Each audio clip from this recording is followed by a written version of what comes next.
നമ്മൾ കല്യാണം കഴിക്കുന്നതിന് മുന്നേ നമ്മൾ അറിഞ്ഞിരിക്കേണ്ട കുറച്ച് കാര്യങ്ങളെ കുറിച്ചിട്ട് പറയാം. ഇപ്പോഴത്തെ പെൺകുട്ടികളിലേക്ക് ഏറ്റവും കൂടുതലായിട്ട് കണ്ടുവരുന്ന അസുഖമാണ് PCOD, PID, തൈറോയിഡ് പോലെയുള്ള അസുഖങ്ങൾ കാര്യങ്ങളൊക്കെ.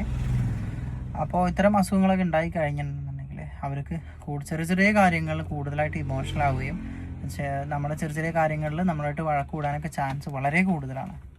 അപ്പോൾ ഇത്തരം സന്ദർഭങ്ങളിൽ നമ്മളും അതേപോലെ തന്നെ പ്രതികരിച്ച് ഇരുന്ന് കഴിഞ്ഞാൽ അവർക്ക് ആ ദേഷ്യം കൂടെ ഒരു ഡിപ്രഷൻ മോഡിലോട്ട് പോവുകയും ചെയ്യും.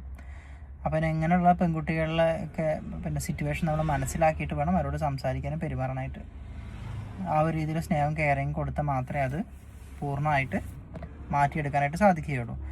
അപ്പോൾ നമ്മൾ എന്ത് ചെയ്യണമെന്ന് വെച്ചാൽ അതിന് പ്രോപ്പറായിട്ടുള്ള മെഡിസിൻസ് കാര്യങ്ങൾ കഴിക്കുക, ഇങ്ങനെയുള്ള കാര്യങ്ങളൊക്കെ ചെയ്യുക.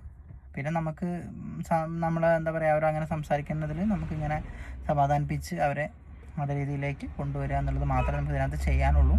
അവിടെയും നമ്മൾ വഴക്കും പ്രശ്നങ്ങളൊക്കെ ഉണ്ടാക്കിയിട്ട് അവരായിട്ട് ഇതിനകത്ത് പ്രതികരിക്കാനും പ്രശ്നങ്ങളൊക്കെ ഉണ്ടാക്കുന്നത് നമുക്ക് നോർമലി ഒരു ഡിപ്രഷൻ മൈൻഡിലോട്ട് പോകും എന്നുള്ള കാര്യം മനസ്സിലാക്കുക.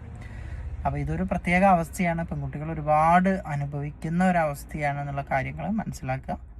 അപ്പോൾ ഇതല്ലാതെ ഇങ്ങനെ എന്തെങ്കിലും ഒരു ടെൻഡൻസി തോന്നുന്നുണ്ടെന്നുണ്ടെങ്കിൽ നിങ്ങൾ അവരെ ടെസ്റ്റ് കാര്യങ്ങളൊക്കെ ചെയ്തിട്ട് അവർക്ക് വേറെ കുഴപ്പങ്ങളൊന്നും ഇല്ല എന്നുണ്ടെന്നുണ്ടെങ്കിൽ നിങ്ങൾ പ്രത്യേകിച്ച് പേടിക്കേണ്ട കാര്യമൊന്നുമില്ല. അത് അവരുടെ സ്വഭാവ ദൂഷ്യമാണെന്നുള്ളത് മനസ്സിലാക്കുക.